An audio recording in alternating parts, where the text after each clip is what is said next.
Bomoni nde libumu nange komi. Bomoni nde nakomi. Bandeko na ngai.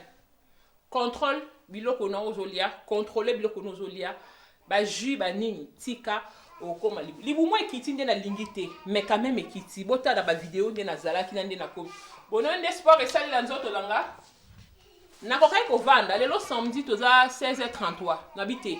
Na vanda te fona ke sport. Non ke sport. Na ko vanda bana nga. Na ko vanda mobali nanga. Na ko vanda na ndako na ota la TV. Mais na bino vanda te fona ke sport. Et loko mon côté et l'équipe discipline. Soko za discipliné oko joba résultat haut. Bomon. Soki nga na koki yo pokoka motive-toi. O botaki on a botaki na kanga ki libumuté, ce n'est pas un problème. Nga pe na bota na kanga libumuté. Mon côté mi baleti mi sakité na kanga libumuté.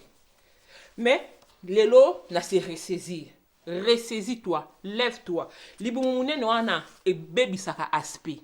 Munene wana fuba mona pene pene ba mona koza mona mukie.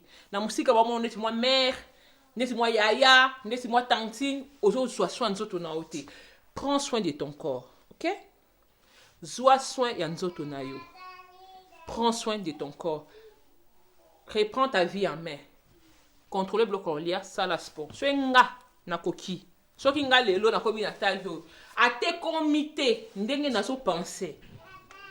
Mais combien de fois yo? Ko c'est minimiser tes. Commis qui sa valeur tes grandes dames. Lève-toi. Va faire le sport. Contrôle ce que tu manges. Osa corps na yo de rêve. Nga ko sa sport. Boke sa sport. So ma koko sa sport na salle de sport ezali kende. So ma koko ezate atana ndako sala sport. Cha mwana na mukongo. Allez, sala sport. Bisous. Bye.